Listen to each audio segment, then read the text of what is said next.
बे न्यूज़ में खबरनि अपडेट जो सिलसिलो जारी है। खबर शामिल कयूं पिया मलीर का।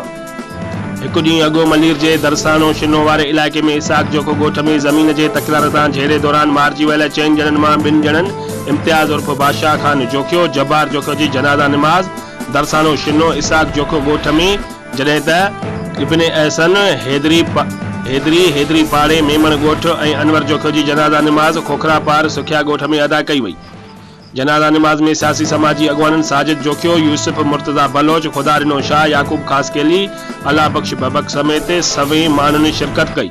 फौतुनि जी तदफीन मकामी कब्रिस्तान में कई वई। ॿिए तरफ़ इंतज़ामिया हैदरी धुर जे माण्हुनि खे घर खाली कराए महफ़ूज़ हंधनि ते मुंतक़िल करे छॾियो आहे, जॾहिं त पुलिस पारां मुतासिर ॻोठ ते कड़ो चाढ़े गिरफ़्तार कयल 15 ॼणा मलीर पुलिस वाड़ियल छॾिया आहिनि, जिन खां पुलिस पारां पुछागाछा कई पई वञे।